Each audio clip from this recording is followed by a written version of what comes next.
Nabasa pa! Ha? Sisingil mo ako ng utang. Ah, sige, ako alis na. Ale!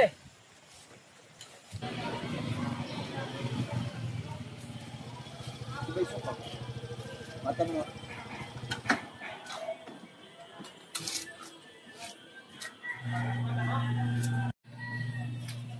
Besok! Oy! Sige, si Greg, nakita mo? Ay naku, hindi mo na inabot. Ay, naku. Ba't Nakalis na, tumawin na doon sa kabilang ilok. Ito pa nga nakaupo kanina, gumanga pa nga ay. layo noon, doon sa may kubo niya sa Gulayan. Oo. At bakit pa? Ay, sinilip ko doon sa utang ay.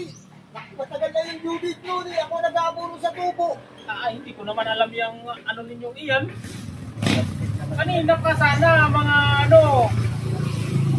mga alas 8. Matagal pa kami nagkukwentuhan dito.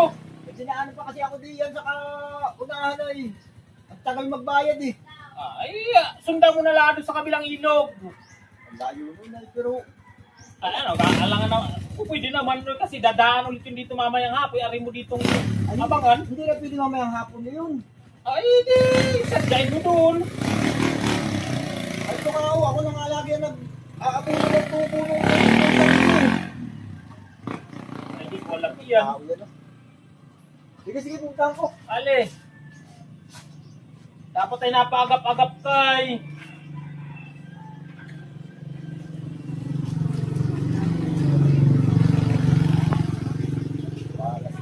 Layo naman din yun. Tara! Ay,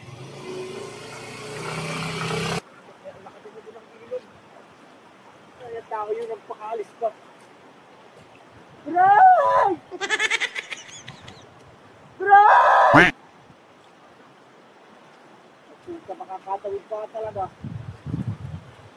Bray!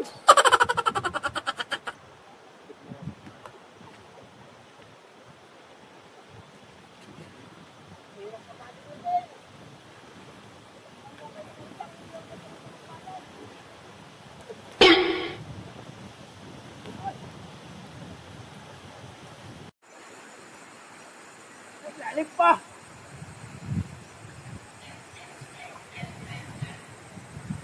Walang hiya ka, Greg. Alam mo, nagpagpulihan ka.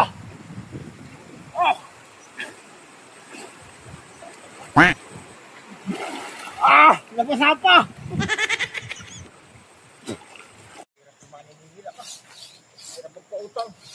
Greg! Ay, bakit? Makaga mo naman tumawid! Ay, may trabaho. Ay, siyempre. Ay, bakit nandito ka? Ang lastik na yan. Ano? Sisingil mo ba ako ng utang? Ha? Ha? Sisingil mo ako ng utang? Ay hindi. Kaya ako tumawid dito ay tatanungin sana kita kung balak mo uli umutang. Ay, oo nga. Ako kinakapos ng pira. Ay, ako wala pa talagang pambayad. Akala ko sisingilin mo ako. Ay, Yung utang mo dati, ay kahit ako na lang ang mag-utay-utay noon. Ay, salamat kung gano'n. Salamat kung gano'n. Basta ako'y pupunta sa iyo doon sa baka bukas. Mangutang uli. Ale.